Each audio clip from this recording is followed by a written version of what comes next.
पण काय त्यांनी नुसती कॉमेडी म्हणून जर द्यायचं मला ठरवलं तर त्यांना ते शक्य होणार नाही. पण तशी माझ्या एजची कॉमेडी लिहू शकणार नाही ना. मला हिरोचे रोल नाही मिळणार, मला हिरोच्या मित्राचा रोल नाही मिळणार, मला आणि कोणाचा रोल नाही मिळणार. मला मिळणार ते मामा बाई पण भारीचा ट्रेलर जस्ट पाहिला.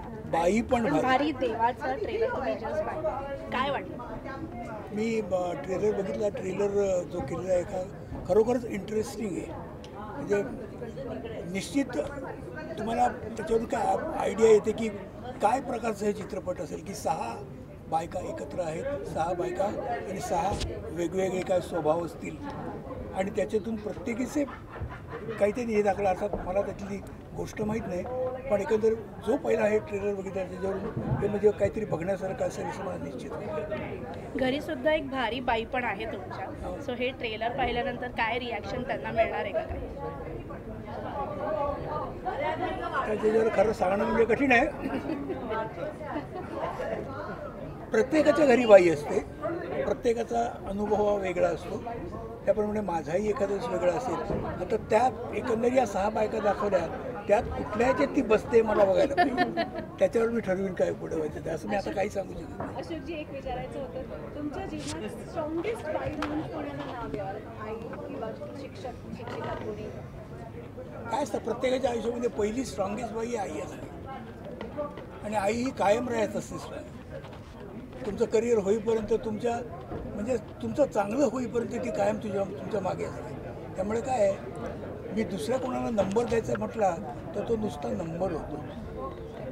सर, ट्रेलर बघताना कुणाची आठवण तुम्हाला? कोणाची म्हणजे ट्रेलर बघत असताना कोणाची आठवण व्हायची? कोण समोर आलं डोळ्यासमोर? ते रिलेट होतं ना, कनेक्ट होतं कुठेतरी. नाही, त्याच्यावर अजून काय त्यांचे स्वभाव अजून काय कळलेले नाही.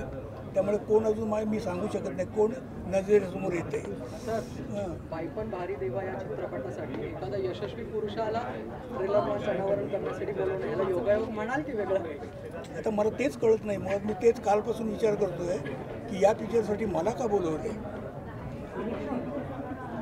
का या सगळ्या बायकांच्या भारीपणामध्ये मी कुठे दिसतो मला काय माहितीच नाही आहे आणि कुठे दिसेन हेही मी सांगू शकत नाही.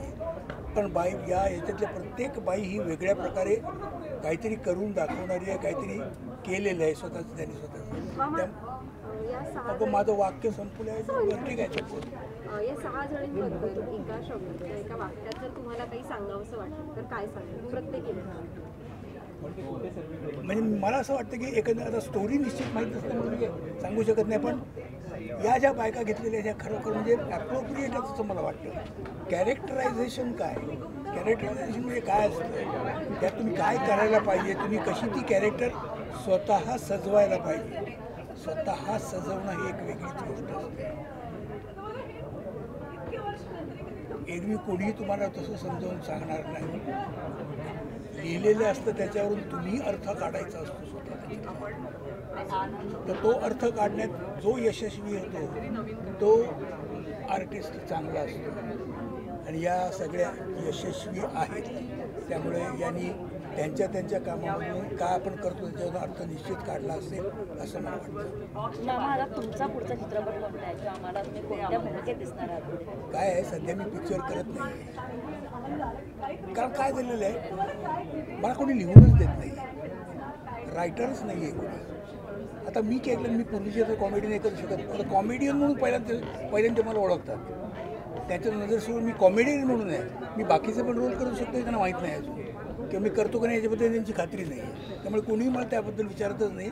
कॉमेडियन म्हणून ते विचार करतात. आता माझ्या एजची आणि माझ्या स्टाईलची कॉमेडी लिहिणार आहे कोण?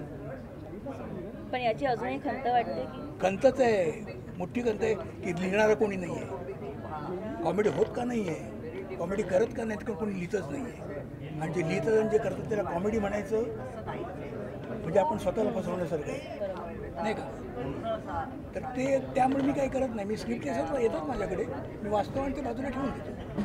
त्यांना नाही म्हणू शकतो, नाही सांगतो. पण मला करावं असं वाटत नाही. मला जर करावं असं वाटेल, मला त्यात काहीतरी करावं असं वाटेल तरच मी ते करतो.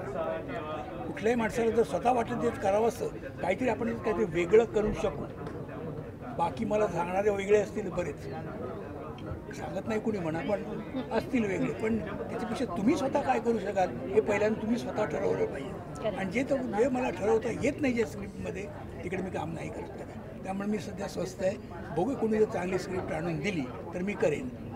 पण काय त्यांनी नुसती कॉमेडी म्हणून जर द्यायचं मला ठरवलं तर त्यांना ते शक्य होणार नाही. कारण तशी माझ्या एजची कॉमेडी लिहू शकणार नाही. कारण माझ्या एजची कॉमेडी लिहिणं शक्य नाही आहे त्याचं. कारण माझ्या एजला कॉमेडी होऊ शकत नाही असं बहुतेक त्यांचा समज असा. कारण मला आता रोल कुठलं मिळणार ना, मला हिरोचे रोल नाही मिळणार, मला हिरोच्या मित्राचे रोल नाही मिळणार, मला आणि कोणाचे रोल नाही मिळणार. मला मिळणार ते बापाचे रोल. आणि कुठला बाप कॉमेडी असतो. एक जमाना होता की त्यात बाप कॉमेडी दाखवायचे, आता कुणी नाही देखत. तर मुळात असं आहे की लिहिणारे कुणी नाही आहेत, त्यामुळे काही होऊ शकत नाही. माझ्या बाबतीत आहे. बाकीचे चित्रपट लिहितात, बाकीचे कॅरेक्टर लिहितात, यशस्वी होतात अथवा नाही होतात, हा त्यांचा प्रश्न आहे. पण माझ्या बाबतीत तरी आहे, म्हणून मी काही सध्या करत नाही. त्यापेक्षा मी नाटक केलेलं बरं पाहिजे. आणि मी ते नाटक करतोय. माझं एक नाटक चालू आहे, 450 प्रयोग झाले आता ते. तुम्ही ते नाटक पाहिलं असावं असं मी एक उगाच मी एक मनात इच्छा बाळगतो. पण कुणी पाहिलेलं नाही मला माहिती आहे. किंबहुना माझ्या नाटकाचं नाव काय हेही तुम्हाला माहीत नसेल. काय हो काय माहिती आहे ना, हां तेच मी म्हणतो ना. त्यामुळे काय आहे ते मी स्टेजवर जास्ती मजा येते त्याच्याकरता. तर स्टेजमध्ये काय, स्टेज ही गोष्ट तुम्हाला फारच काही देऊन जाते. सिनेमामध्ये एकदा तुमच्या कॅमेऱ्यामध्ये बंद झाले की तुम्ही बंद झाला. परत तुम्ही किती म्हटलं तरी ते बदलू शकत नाही. पण तुम्हाला स्टेजवर तुम्हाला इम्प्रोवाईज करायला चान्स मिळतो. तुम्हाला डेव्हलप करू शकता. पण मामा नक्की तुमच्यापर्यंत आता एखादी म्हणजे येईल भूमिका, आणि तेव्हा असा एक इंटरव्ह्यू घेऊ तुमचा नक्की. होय ना. हो. मला वाटलं नाही आतापर्यंत कधी वाटलं नाही. विचारतो म्हणजे उगाच एक शंका. आतापर्यंत नाही वाटलं त्याला भेटला तर येऊन टाकू असं होतं मी कित्येक वेळेला. ते चला आता आहेच ना, तर त्याला वाडा ड्युटीला लागलेलोच आहोत आपण. नाही ना तसं नाही असं आहे. आणि काही आपल्याला काही थँक्यू मामा, थँक्यू सो मच. काय दमलात की काय? नाही पण बाई पण पाहणार तुम्ही नक्की? बाई मी निश्चित पाहणार. काय केलं आहे मला बघायलाच पाहिजे, नक्कीच बघायला पाहिजे. आणि हे काम करणारं सगळं माझ्याबरोबरच.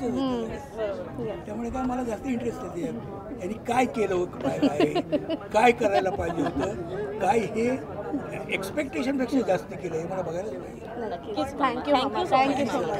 मराठी सिनेसृष्टीतील आणखीन अशा अपडेट्स जाणून घेण्यासाठी सबस्क्राईब करा मराठी धमाल.